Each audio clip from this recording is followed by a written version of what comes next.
Good afternoon, everyone. It is 2 o'clock Eastern time, so I think we're going to go ahead and get started. Um, Welcome to everyone. Really nice to see such a good audience here today. Thank you all for joining. I know these are busy times, and it's great to have everyone come join. My name is Cy Kilborn. I lead the engineering and product teams at Ecotrope. Ecotrope is a HERS rating software tool provider. We'll introduce ourselves a bit more in a moment. I'm also a member of the ResNet board of directors. And joining me here today is Thomas Cochran, good friend and peer at Arxis. Thomas is a senior VP at Arxis and works primarily with production builders and on national accounts. So we're going to be talking about a hot topic today, which is 45L. I'm sure everyone on this call knows a whole lot about 45L. Hopefully, we're able to provide some additional insights here, but we're going to be focusing on what you need to know and what you can do to maximize capture rate and recoup some potential losses that may be coming between 2022 and 2023. We will be taking Q&A. Absolutely, we would love to hear from you. We're gonna push that towards the end, but please use the Q&A feature in the Zoom portal on your little dashboard. There should be a question and answer chat. You can just punch questions in there, and we'll be pulling those at the end of the webinar to answer them as best we can. So quick agenda for today's webinar. We'll do a very brief introduction to Ecotrope and Arxis, what our companies do, talk about the 45L benefits. There is more benefit to building to 45L beyond just the tax credit, so we'll share a little bit about that. We'll talk about the drop in 45L compliance that a lot of builders will see nationally if you're not already seeing that or already aware of that, and try to quantify some of that. Then talk a bit about the opportunity. How can we recoup some of that? How can we get some of the compliance that is within reach?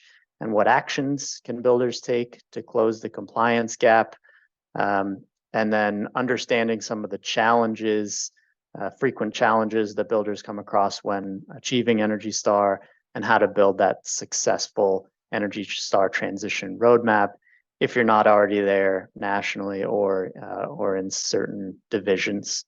And then finally, we'll leave you with some steps that you can take right now to potentially help further as you move along this path. So quick introduction to Ecotrope first. We develop the nation's #1 HERS rating tool. So if your company does HERS ratings, which they must do if you're capturing 45L, Ecotrope is likely the software that your HERS raters use. We do about 85% of HERS ratings nationwide and are used on about 300,000 homes per year. And we also support, so we're the top provider of 45L reports and also support about 50 plus utility rebate programs, new home rebate programs nationwide. So all things kind of energy and rebate and tax credit in the new home construction space. So that's Ecotrope. Here with Thomas as well, as I mentioned.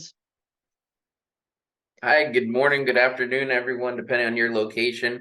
I'm Thomas Cochran, as Cy pointed out, Senior VP with Arxis, focused on national initiatives with production home building. So quick introduction to Arxis for those who may not know our firm. We are the largest HERS rater in the nation. We are also the largest engineering and inspection firm with a focus on production home building, currently working with boots on the ground in 28 states and licensed in all contiguous United States to provide design services. One of the things that's very important to point out on this slide is that we do currently certify 40% of all Energy Star homes. So not only were we historically involved with a vast majority of the 45L certifications, but moving forward as it relates to Energy Star and DOE, we have a lot of experience in the local execution and certification of the Energy Star program. And then you'll see our service offerings here on the right side in a better perspective now on this slide. This is just some of the ways that we can integrate with our builders and partners throughout the design and construction process.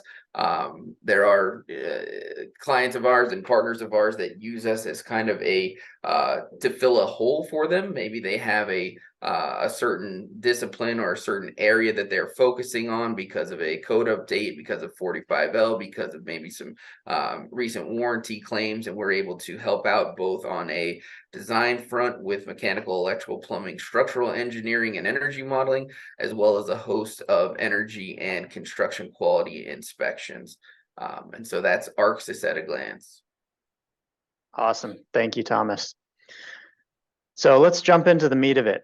In the very beginning, I mentioned that there are benefits to the 45L tax credit beyond, what everyone on this call most likely knows as the $2,500 tax credit or $5,000 for DOEs or Energy Ready.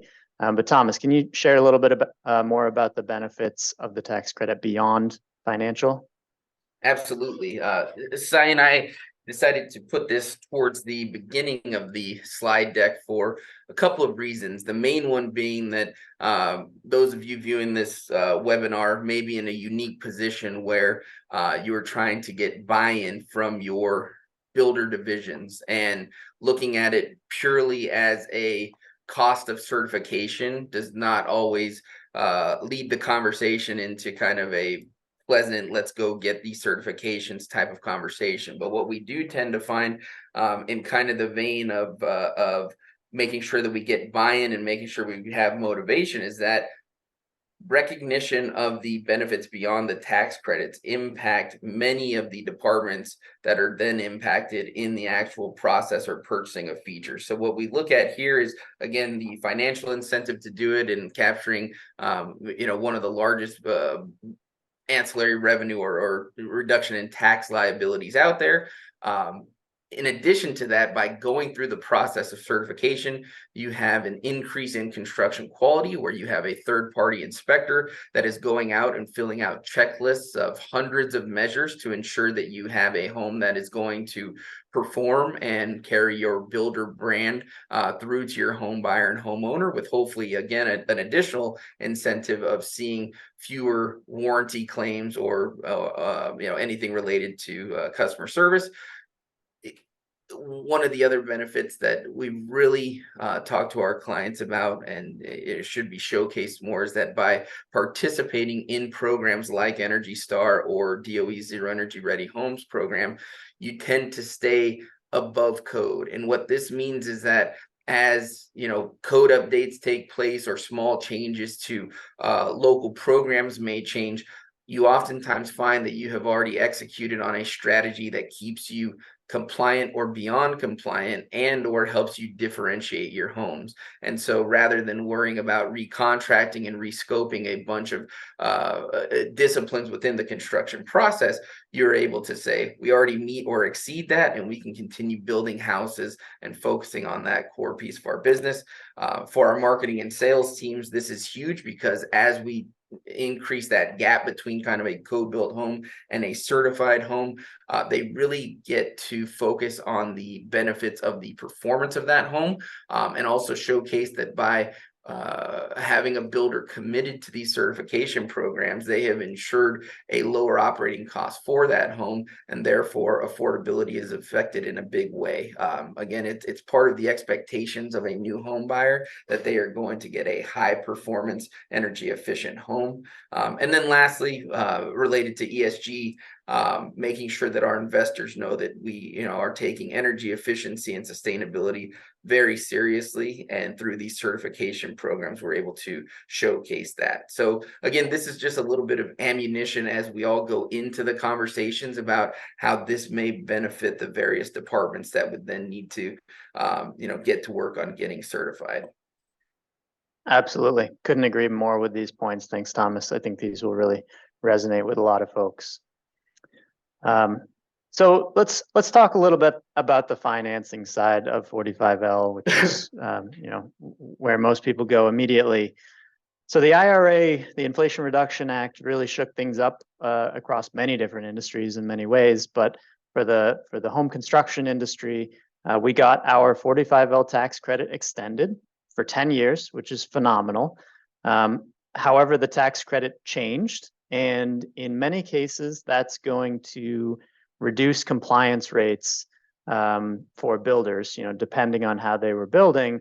But it will lead to a drop in 45L compliance and 45L capture across the country. So, how much is that drop? It's very difficult to say with certainty. The IRS doesn't publish countrywide capture rates for 45L. However, we have really good perspective into these numbers, both for 2022 and 2023. For 2022, these are estimates based on data from our software, based on conversations with our rater partners like Arxis, as well as with builders that we partner with and talk to directly. And across that, we believe that the full market capture for all homes in 2022 was around $500 million of 45L tax credit capture across all builders. Looking towards 2023, where we are now just about to enter Q3, we can look, because the tax credits changed and everything needs to be actually certified through a HERS rating software, we have even better visibility now into capture rates and compliance rates in 2023. So if we take the first half of the year and we extrapolate across the full year, we are expecting to see just over $250 million in 45L rebate or tax credit capture, I should say. So all told, we're looking at nearly a 50% reduction in total tax credit capture, which is about $242 million in loss for builders across the country. If we look at this as a case study instead, just looking at one just anonymous top 10 builder that we work with, just to see, hey, is this 242 million loss? Is this going to be spread across the whole industry? Is it going to be certain builders are hit harder than other builders? And it's a bit of a mix. It will be spread across the whole industry. There are certain builders that are positioned well as Energy Star 3.1 builders that may not lose tax credits, may even gain tax credits, get a higher percentage of their homes to be compliant. This particular top 10 builder we looked at is going to show about a decline in $16 million in tax credits just based on fewer homes capturing because of the new Energy Star requirements. And that's despite building significantly more homes in 2023. So what's causing the drop? Well, obviously there's been a compliance criteria change. That's what was included in the 10-year extension as part of the IRA. I expect most people on this call, if not everyone, already knows that. The criteria changed from a ResNet publication 002, which didn't really have any required certification attached to it, to an EPA Energy Star 3.1 certification for most states. There's some special regulations for California and others, but generally across the board, Energy Star 3.1. And that comes with it a very specific compliance path that you need to follow. The homes need to be rated, typically with a ResNet HERS rating. So that's a very official process. It needs to go through several layers of QA and registrations. And what that means is that there are no alternative compliance path through accounting firms or other. And that's something that a lot of builders relied on in past years, partnering with accounting firms or other 45L specialist firms to help get homes to pass, maybe even looking at their whole portfolio and pushing through as many homes as could be met for the tax credit. That is no longer an option. These homes are going to have to be Energy Star 3.1 certified through raters. So for a lot of builders, that's the single most important item that's going to be causing a compliance drop. And then, of course, along with Energy Star 3.1 comes the mandatory requirements. So meeting the performance thresholds is one thing. You need to build a pretty high performing house. but there are also a checklist items of prescriptive requirements that builders need to meet and understand. And sometimes those checklists can create compliance gaps or mean homes slip through the cracks if certain things aren't done that need to be done. And I think Thomas will talk a little bit more about some of that stuff that we're seeing and how to avoid some of that stuff as we go on. So that's the drop, that's the problem that we're seeing. However, compliance is absolutely within reach. It is not out of the question, not even difficult to imagine that builders will be able to get back up to those compliance numbers that we were seeing with that $4,500 million capture across the country. I think we could even go higher than that. One little tidbit here that's interesting to look at. We ran a quick data dump on ecotrope homes. So most of the HERS ratings in 2023 so far, and what we've specifically pulled out were homes that are passing the Energy Star 3.1 ERI target. So from a performance perspective, they are meeting the target. However, they weren't certified to Energy Star 3.1 because they either didn't go through the process or didn't meet one or several of the mandatory requirements. So these homes, are likely potential candidates for low-hanging fruit because they already meet the performance and they just need to meet some of the prescriptive requirements.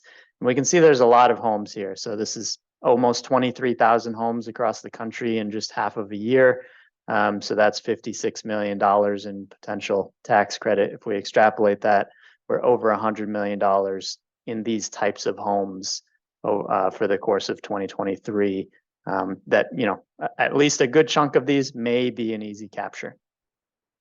If we look at these state by state, we see some of the dark green states like Texas and Colorado and Minnesota, also Massachusetts.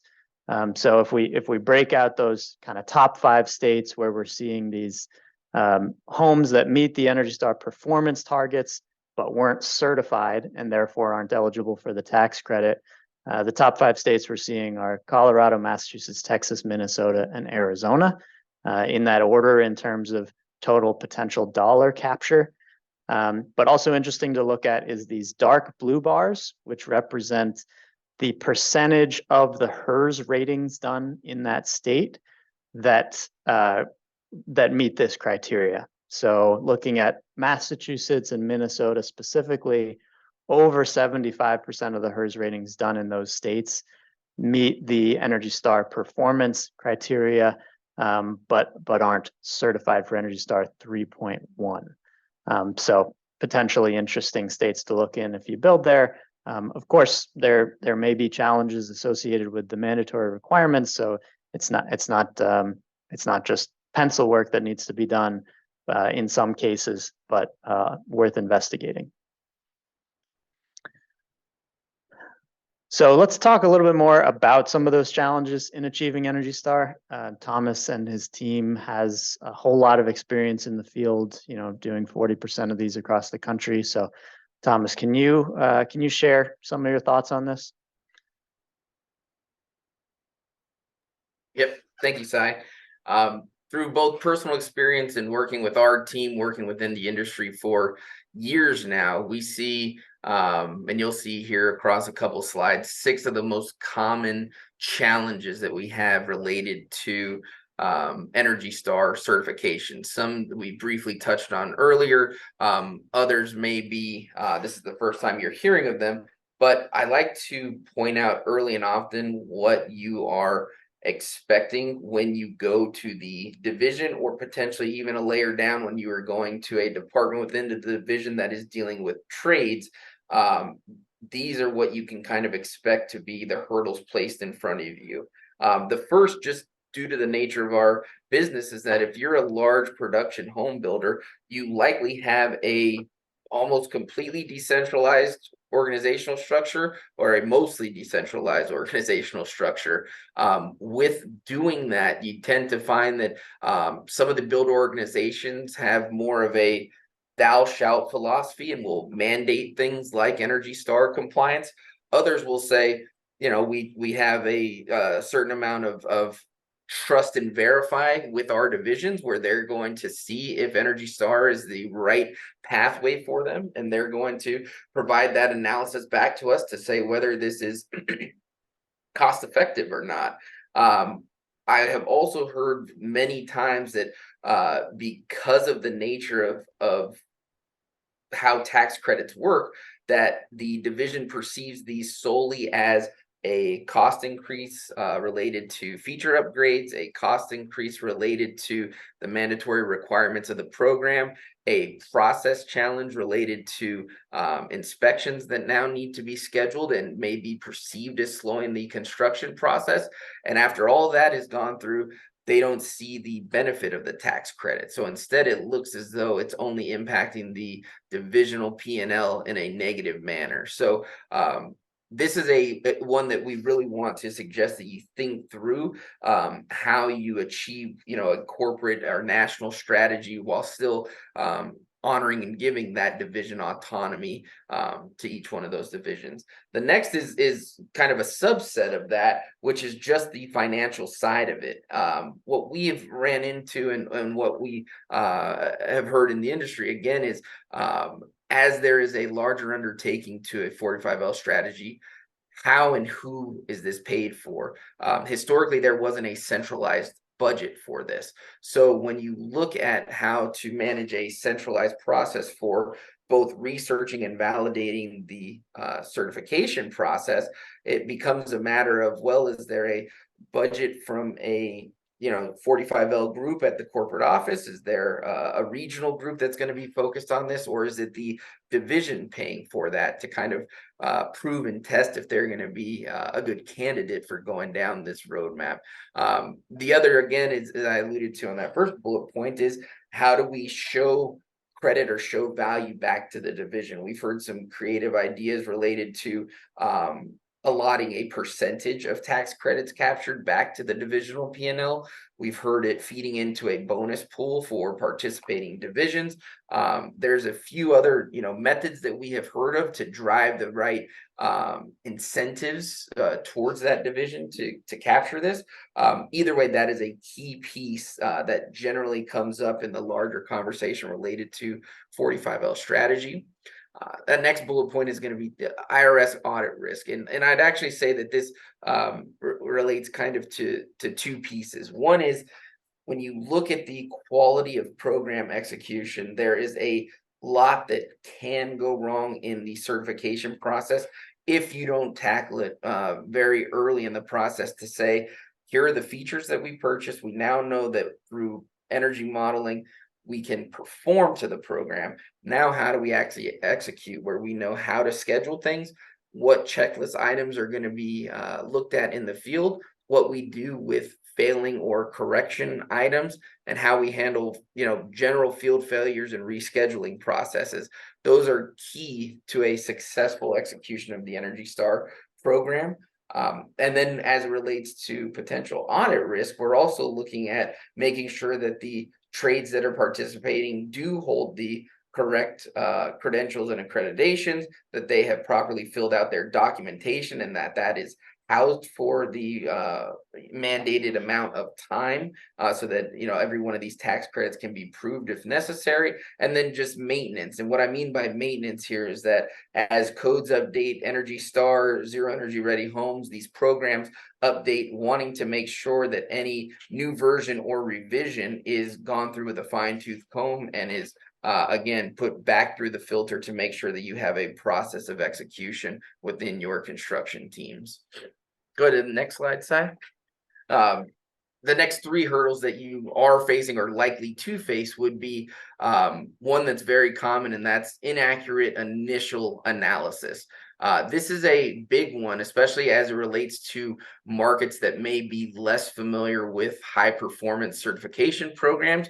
You may find that there is a either a cost of change fee, as many of us have experienced. Change is sometimes painful, and in order to avoid that, we may find at times that pricing and bids come back and don't quite align with expectations, but that's because maybe our trade partners don't want to participate in this program or are worried that this is going to cause too much disruption for them, and therefore they have to put in a greater than expected pricing buffer in, you know, that cost of change.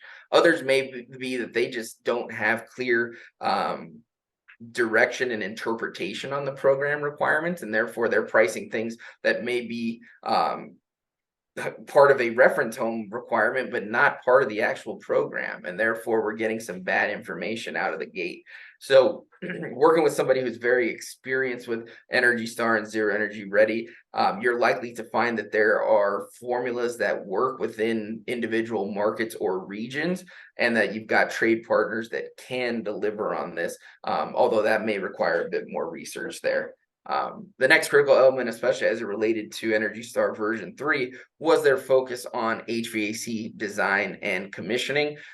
This is what drove us to get heavily involved in the mechanical design portion of home building, because there are certain design criteria and requirements related to how we do our HVAC design, things like necessary oversizing, things like installation requirements, etc. When it comes to the design piece of this, you may find that there is not a local expert or a trade that is willing to take this on. So looking to a third party or looking to an alternative is going to be a key piece of this. What we have found is that when it relates to kind of a push to get the division over the hump, coming prepared with, hey, I know HVAC designers that can do Energy Star designs for you. So if you don't have a local guy or your HVAC contractor is not open to that, we can come in and do the designs, sit down at the table with them and make sure that everybody is in agreement. To me, that is a key piece of success related to Energy Star.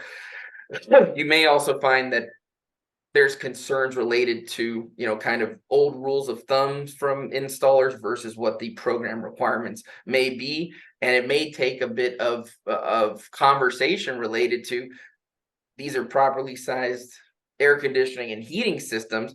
And you're going to also see that through the performance of the thermal envelope, that your concern about a reduction in size is actually reduced because the home is built tighter. There's going to be a less opportunity for leakage, and you know this is going to perform. They may also have shared liability with the designer rather than holding the entire bag themselves. So this is a critical piece in the delivery of that program. And then the last one, Cy hit on it in an earlier slide, the mandatory requirements outside of just the performance considerations related to the certification. So there may not be initial pricing done on framing, because they go, great, that's not necessarily a performance change to the home, but there are certain framing requirements, ventilation requirements. A very common pitfall here is bath fans and ensuring that they work. I'll tell you from personal experience, we know that we recommend our clients either are using fans with booster switches on them or are using a fan that is rated for a higher CFM than is the mandatory requirement, and that helps them avoid field failures. As it relates to other program requirements, one of the key checklist items on the Energy Star program is sealing of the drywall, and I will tell you that is a fun one to figure out who is responsible for that. At times it's very simple, and a lot of builders will tell us, well, that's our drywaller. When you go back and revisit the scope of work, they'll tell you, I'm not contracted for that, and it becomes a nice finger pointing exercise. So working through those critical details early on and getting the true cost of the full delivery of the program is a critical step before you commit to it.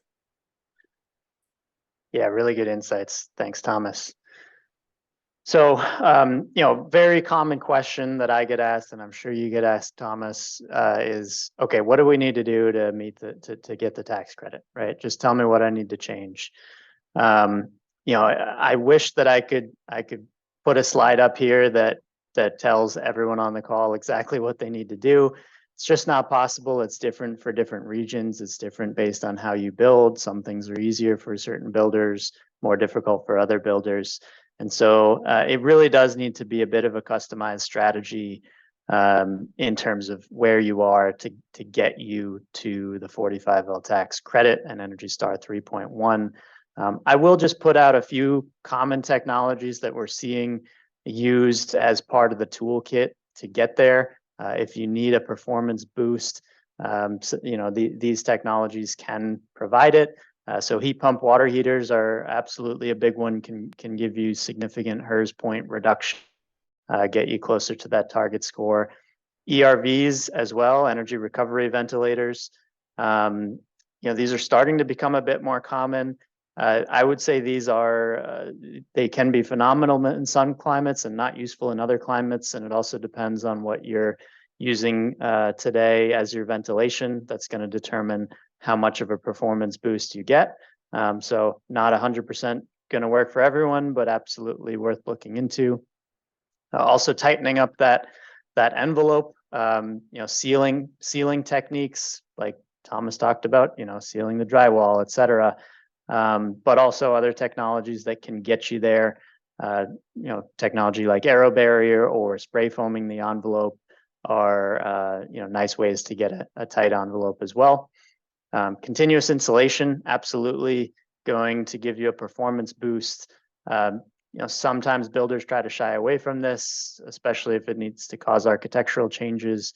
But if you can get there, it is kind of a game changer in that it's going to level up the envelope and open up new possibilities, get you to that next threshold of efficiency. High efficiency HVAC, whether it's heat pumps or furnaces and ACs, absolutely critical. And then finally, as a lot of builders are looking to more and more, trying to get those ducts inside the thermal envelope, whether it's bringing that attic into conditioned space or getting the ducts into the thermal envelope some other way. So again, a lot of ways to get there. These are just some possible tools to have in the toolkit. And you really do need to have a customized strategy. But we wanted to at least put these out there to give folks some ideas of things to look into. So talking about a customized strategy, Thomas, talk to us about what it takes to build a successful transition roadmap for Energy Star. So, Sai, how we see it is that it really takes 3 key steps. And originally we had this in 1 step and it was just too much at once, right? And so we kind of look at it and we said, let's break this down into bite-sized chunks and tackle it the way that builders have typically tackled it. So for us, that means we go into phase 1, and phase 1 is the energy feature gap analysis. You can go ahead and progress 1 slide, Sai. Sorry, Thomas, just had to get some power for the laptop, but I'll be there in 20 seconds. Yep. So as he's doing that, the phase 1 is going to have us going through an energy model, looking at various scenarios so that the pricing exercises can take place. And again, what we're looking for here is, well, we didn't outspend the cost of upgrading to that program, and therefore this may make sense for this community, this division, this region, etc. As we're analyzing those features, what we tend to look for and run through a filter is kind of a total cost analysis. We're looking at markets where the gaps may have been narrowed by the local code adoption and local code amendments, and we tend to find that there are certain states that have a very aggressive code, and that has kind of shortened that gap to certification, or at least taken away some of the pain that may be perceived in the first energy modeling pass. The next is also that we're going to be looking at any local incentives or rebates that are available to help offset and maybe subsidize some of those upgrades that are in line with their own goals. And I know the Ecotrope team has a great tool related to looking at those types of scenarios.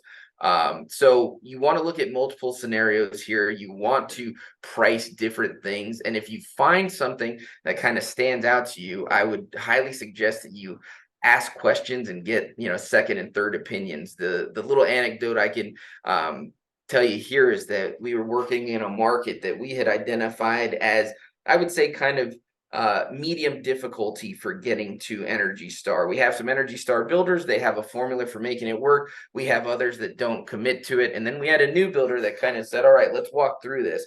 And the scenarios very easily, very simply showed that it took one or two things and they were meeting it from a performance standpoint.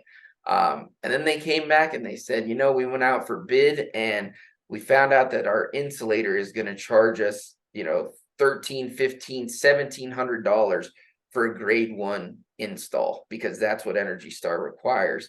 And it blew us away. One, because that is the expectation. There's no material increase, there's no labor increase. In fact, it probably reduces the liability of the insulator, but because they were expecting poor installs and therefore probably a lot of field failures, they had just outpriced the tax credit. And sadly, the division was initially accepting of that price and said, well, now it doesn't make sense. It's going to be too expensive. So we were able to kind of talk through that a bit more and say, well, it should be cost neutral. It should improve things in the field. It should make, the insulator have the ability to, one, have less customer service visits, and two, not worry about field failures, because this actually serves as a way to validate a quality install and make sure that the people are trained in doing it correctly in the field. And so over time, I think those are important. So on this step, I would just say, don't accept that initial pricing at face value. Ask a few questions, get multiple scenarios, and really dig in. Step 2 on the next slide here, what you'll see is what we call division preparedness reviews. This is making sure that the implementation and execution of the program is very thought through and that the requirements are familiar to that division management team, specifically the purchasing and construction teams. What you want to do here is make sure that you have a standard process for scheduling inspections. You've already thought through what you would do related to re-inspections, not ready homes, field failures, etc., that you have communicated any and all changes related to the program to the trades impacted and have either recontracted or updated scopes of work that you now have agreement on, and that you have the checklist items baked into your construction process, both from those non-feature related requirements as well as things like the water management checklist. Those are critical and necessary in delivering this and should be looked at specifically by the builder teams at each division building these homes. The last step I'd say is being able to understand whoever is inspecting your home, what their deliverable is on that home, so that you get a report back that shows here are the items that pass, fail, require re-inspection, maybe are very time sensitive, so need to be something that you're looking at on a at least daily basis, if not more frequently. The pain point that you'll see here, and you want to make sure that everybody is familiar with, is that there are inspections that are required to happen after insulation is installed, but before drywall goes up. And if this is missed, you do not have an opportunity to certify that home. So that effectively loses the tax credit. So you may have had front-end investment related to getting the home ready for Energy Star, but through a simple but critical mistake, you've now missed an inspection, and there's no way to remediate that other than pulling down drywall. That is a painful correction that a few builders have had to do and never want to do again. So being very clear on the expectations related to those inspection procedures is, again, going to be critical to the success of certification. And then our last step is just expanding this deeper into that group at the division level, and that's going to be our trade base. So reviewing the requirements and upgrades with the impacted trade partners, specifically framing, HVAC, insulation, drywallers. Depending on selection of features or other requirements, you may find that this list expands just a little bit, that you want to make sure a change that impacted the plumber, that they're aware of and are going to understand it moving forward. You want them to understand what the expectations of your inspector and their inspector protocols are going to be, and then again making sure that they're familiar with the reports they're going to receive so that they can rapidly respond and correct any field failures that they come across. I can tell you one of the things that we did as a value add to our partners is we created a trade summary form. And this basically says that we understand that the HVAC contractor doesn't necessarily need to be alerted when there are framing failures. So we break those out into the key trades, and they can then focus on what pass and fail related to their discipline. So items like that go a long way to ensuring success.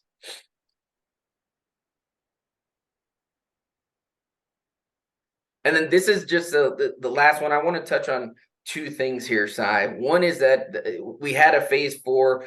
It's really not a phase 4, but these certification programs do require constant maintenance and oversight. You want to make sure that you are building to the required version and the required revision. You want to make sure that there are no systemic issues related to all the things that we talked about here. So for us, kind of phase 4 is making sure that there is consistency, that we are aware of any upcoming program changes, that we are aware of anything that may impact future certifications.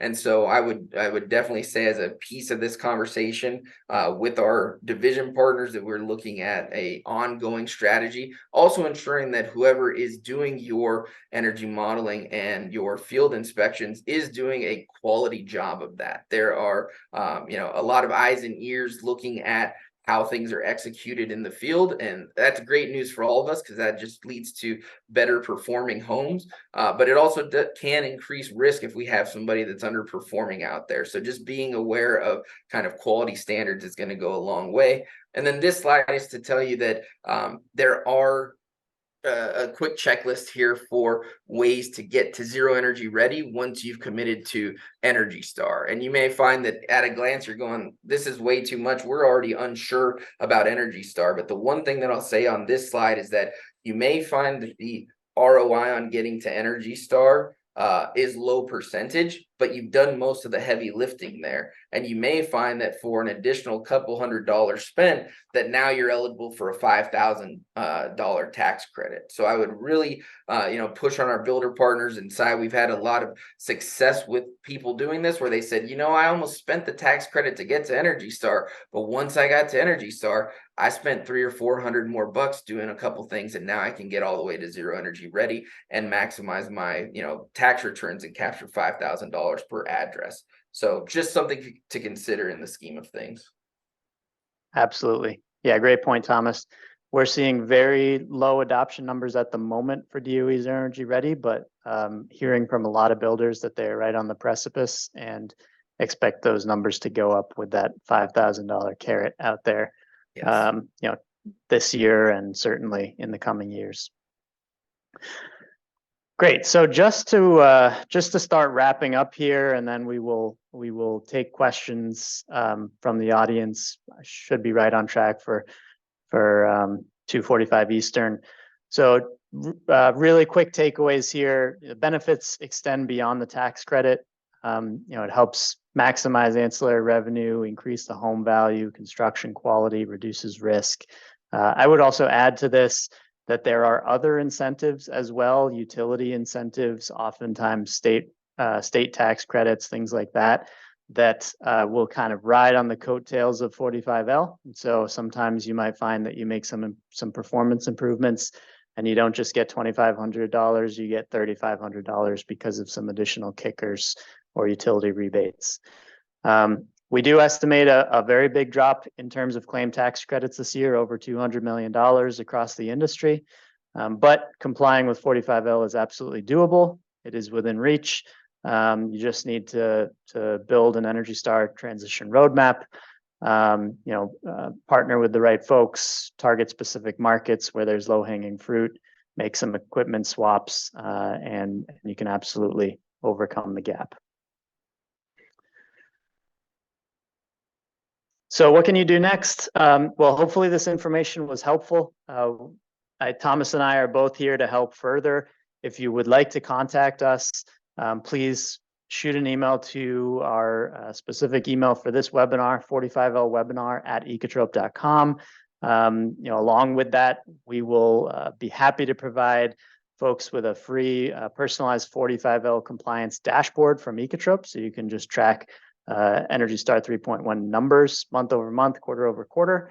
And our colleagues at ARCSYS will be happy to jump on a free consultation call and go over a gap analysis and market identification to help you get started and provide what you may need to be able to get to more tax credits.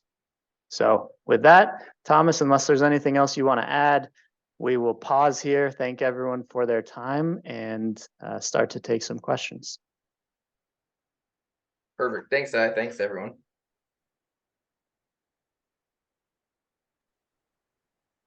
Awesome. Thank you, Sai and Thomas, both for sharing all your insight. That was great.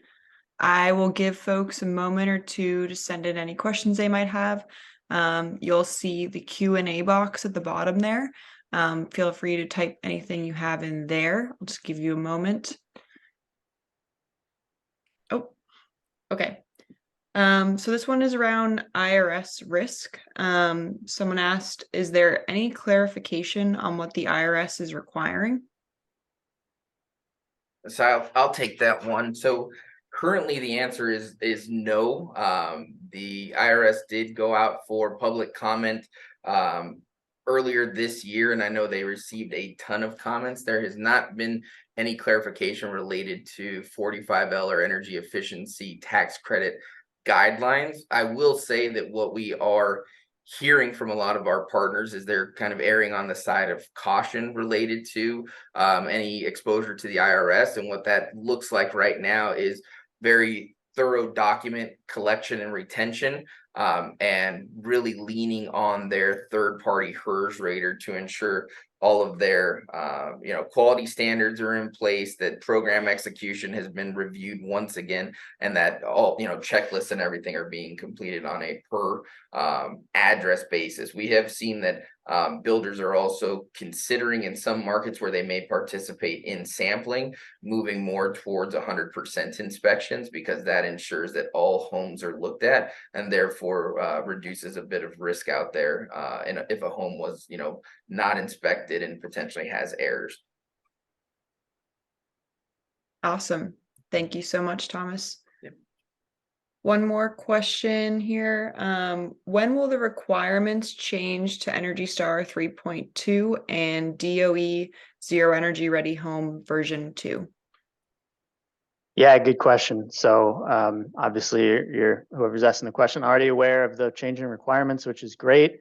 Energy Star 3.1 and DOE Zero Energy Ready version 1 are the current requirements. For the $2,500 level of the tax credit, which is currently based on Energy Star 3.1, that's going to change for homes that are acquired, so sold for production builders in 2025 and beyond. So January 1, 2025, that's going to switch over to Energy Star 3.2. As far as the DOE Zero Energy Ready, that $5,000 tier of the tax credit, that's going to change on January 1, 2024. So coming up here in 6 months. Now, keep in mind, both of those dates are home acquired by dates. And so if you're a builder that's looking at that $5,000 tier for the DOE Zero Energy Ready program, you're probably almost breaking ground on homes that are already going to be acquired in 2024. And so the time is now to start looking at that change. And honestly, as well as Energy Star 3.2, it's better to be ahead and start to look towards the transition. Clock is ticking. Thank you, Sai. One other question here is, I guess kind of generally, if you had to speak to it, what are the top 3 features we could change in order to hit the 45-hour requirements? So for that question, I mean, that's kind of the $1 million question. Sai had a slide earlier in the deck that was very helpful to highlight the key features to look at, but these are going to be market specific answers. I will say in general, looking at your heating and cooling equipment is going to have a big return. Looking at your water heating equipment is also going to be an area where you can see HERS points move in a big way. Depending on your climate zone, there's also an opportunity for field testing or HVAC commissioning in the form of standard 310 that can have a big return on HERS credits. So again, this gets into more local analysis, but if I had to answer, I would say heating and water heating equipment. I would say testing, and then I'd probably be looking at some thermal envelope items, maybe related to continuous insulation or getting ducts in conditioned space. How does that sound, Si? Anything I missed there? No, those are all good. Yeah, I was actually going to piggyback a quick question on that, Thomas, which is, other than kind of like the big energy performance factors, in your experience, are there little kind of like process or procedure or checklist items that builders should be aware of that you've seen builders fail on? I know you mentioned that in a couple cases you've seen them have to pull drywall down just because of missing that test, but what's the kind of like most common just like simple failure point? As it relates to inspection protocol, drywalling before the insulation inspection happened is far and away number one, and there's no remedy for that. So if that's the one thing you leave with to focus on a procedure that has to be followed, it would be that. Then as it relates to kind of components of the program, we do regularly see bath fans that are not hitting the minimums required by the program, and that's for a number of reasons. One may be that the duct routing is too long and static pressure doesn't allow for the proper CFM, or they may have we constantly see these little screws that end up holding down a flange and doesn't let it open all the way, and so therefore they're not going to pass there. We will at times come across the lack of sealing drywall to the top plate, and then a lot of things related to the attic access hatch. We're looking at making sure that entrance is gasketed and it has mechanically fastened insulation. So I would say those are some of the common areas, Si, that we kind of see unexpected failures or corrections needed. Yep, makes sense. Thanks, Thomas. Yep. Awesome. Well, thank you both. It looks like that's the end of our questions. Thank you so much, Si and Thomas, both of you, for the entire presentation, for answering those questions. I hope our audience got a lot out of that. I know I did. A lot of stuff that I didn't even know. So thank you both so much for sharing your insight. Thank you, Sarah. Great. Thanks, Thomas, everyone. And thanks everyone for joining. Thanks, Thank you, everyone. Thanks, Sarah. Bye-bye.